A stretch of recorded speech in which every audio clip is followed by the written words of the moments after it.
Yo, what you lot saying? This is your boy here, and today I'm doing the MotoGP 2015 Qatar Grand Prix, the first race in the MotoGP season. So yeah, let's get right into this video, and if you enjoyed this video, hit the like button below, subscribe to you, and yeah, let's get right into this video. So I'm only going to talk about qualifying and the race because practice didn't see a lot of it, to be honest, because I was mostly focused on the F1, to be quite honest, so yeah. But we'll get into qualifying and we'll get into the big thing actually. Well, actually before we start, we'll actually get into the big thing, and that is the wings. Now for MotoGP, they brought in the wings. It wasn't on pretty much everyone's bike, it was pretty much on the factory bike, particularly with the Ducati. Jesus Christ, man. The Ducati had like 4 ends. Like they had 2 large bits on the front of the nose of the bike, and then had 2 thin ones behind. So literally taking wings to the extreme. Yamaha had it sort of a simple way, which was 2 long bits on the side of their nose of the bike, and I think Honda didn't run it. I don't know what, but I don't know what about Honda, to be honest. I didn't really see whether they had it or not, to be honest. Only from what I could see from the TV cameras that Ducati and Yamaha rid them, and yeah, I'm not sure about the others, to be honest. I think the others ran sort of usual sort of no wings sort of thing like that. So yeah, but the 2 significant ones of the wings were the Yamaha and the Ducati. And personally, I don't mind them, to be honest. I mean, to be fair, I really don't mind them. But if it becomes something like F1, where it just goes out like that, I mean, I don't know if it's going to go like that. If it ends up being kind of like that, no thank you, because that's just taking wings to the extreme. That's just making it look like a hot rod show, to be honest. So yeah, I mean, honestly, this is getting towards the limits of wings, to be honest. I mean, yeah, Ducati ran wings last year, and now they're taking it to almost the limits of the boundaries. So yeah, I mean, Yamaha is okay. I like the Yamaha's wings. I do like them a lot.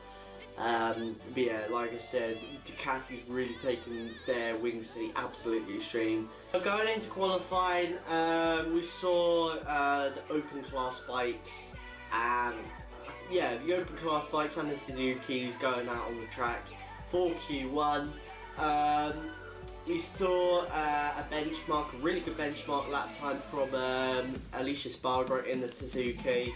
And then followed behind was Eugene Lamptey, who really set a good lap time, put himself in 2nd place there. So a good, nice celebration from Patrick's Day, which happened a few days ago. So yeah, and then afterwards we saw the Brits come and really put a blistering lap time, particularly with Cal Crutchlow in the LCR Honda. And then followed behind by Bradley Smith in the Tech 3 Yamaha, both getting into the top 2 advanced areas for Q2, and that pretty much was all she wrote afterwards. I mean, that was it. So yeah, that meant that Cal and Bradley were able to get into Q2, which meant that unfortunately Alicia was knocked out. A bit unfortunate, to be honest. Especially as his teammate was in Q2 comfortably, so yeah, a bit unfortunate, but at least he's got the race to contend for tomorrow, so yeah, well on the following day, so yeah. And then swiftly moving into Q2, the big guns came out on the track, and the first big real sort of lap time that we got was Jorge Lorenzo really putting in a stunner of a lap, so asserting his dominance that he showed last year, followed by Marquez, who was really bringing a new lease of life to the Honda, especially as how it's been acting last year. Last year for Marquez wasn't really his season. We were struggling with the bike. He really wasn't having a comfortable season, to be honest. And now with him right in the foreground of the field, in the sharp end of the field, really showcasing the dominance and the reason why he was champion in 2013 and 2014. So yeah, and nice to see Marquez up there. Rossi not so much, to be honest, but usually that's how he is, to be honest. You know, Rossi would just be qualifying from so low, like 8th or 9th, but then in the end would go on to probably maybe win the race or get on the podium or something like that. So Rossi really good in race on race trim, but in qualifying trim he's just nowhere. So yeah, I don't know why that's the case, to be honest, but it is what it is. So yeah, Pedro's up there. I think he got like 4th and 5th in the end, so that's good to know. 3rd, I believe it was Dovizioso. Good ride by him. He was quite quick on the bike, especially with the top speed of the Ducati. Ducati obviously being the fastest bike in MotoGP, in the MotoGP field. So yeah, also, and then yeah, the fronts, Marquez and Lorenzo at the top. Lorenzo being fastest and Marquez being second. So Lorenzo on pole, good for him. It was a solid lap by him. Yeah, a very, very smooth lap, and showcasing, you know, why he was champion last year, to be honest, via that lap. So yeah. Also, one last thing before we get into the race. Michelin are MotoGP's new tyre supplier for 2016 and beyond. He took over from Bridgestone from 2015, and not to spoil it all, but the tyre works really well this weekend. No real dramas whatsoever, no punches, no like over the top grip, you know what I mean, like over the cliff sort of grip, you know what I mean, at the end of the race. So yeah, that was awesome. So pretty much acting like it did with Bridgestone last year, which was absolutely awesome. It was a real big success for Michelin on their debut weekend, and hopefully with this new tyre construction can give us some more exciting racing this year. Hopefully more exciting than last year. I mean, but last year was okay. Hopefully we can have a bit more of an exciting season this year. So going into the race, it was a good start from all the field, particularly from the two Ducatis, who made a blinding start, wasn't able to get by Lorenzo. Lorenzo keeping the lead of the race. From the two Ducatis behind him, then Marquez in 4th, and then Rossi in 5th, and then afterwards Pedro's in 6th. And then afterwards we saw the Ducatis after the first lap made literally the two Ducatis just walked by Lorenzo, and I mean literally walk by Lorenzo down the straight and leaving him for dust. I mean literally, as he got to the first corner, I reckon they were about 5 tenths ahead of Lorenzo coming out of the first corner. It was legit insane to see how dominant the Ducatis were down that straight. Literally, they were just literally walking, and it was amazing to watch. And literally, it was so awesome for us, because literally now we had a 3 sort of team battle, a 3 manufacturer battle. We had 3 manufacturers battling for the lead of the race, which was absolutely insane, given that last year we didn't have much of that, to be honest. So to finally have that was so awesome, and to see the Ducatis in the lead for the first time in such a dominant fashion was so awesome to watch, to be honest. So yeah, and yeah, they led for a bit, and then afterwards the Ducatis got bored, so they started fighting each other for a little bit. Idione going down the inside of Dovizioso, as Dovizioso tried to make it work around the outside with the slipstream from Idione.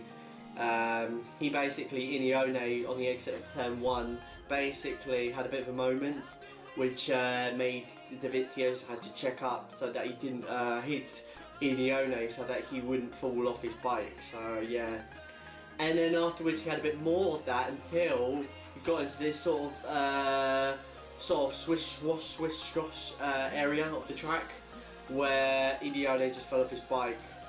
Basically, like Dovizioso had a run on Idione, went to the inside. It was very, very close, and then as they were halfway through it, bang!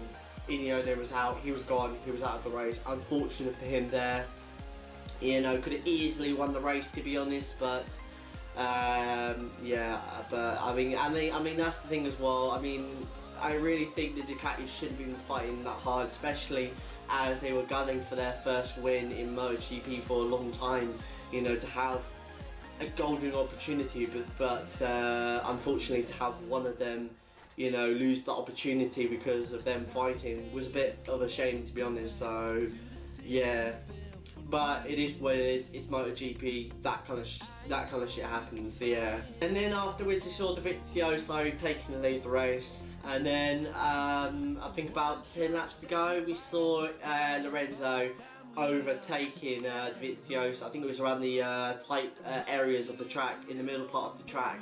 So yeah, and pretty much afterwards just walked away from Dovizioso, which then gave us a really good battle for second place between Marc Marquez and Andrea Dovizioso.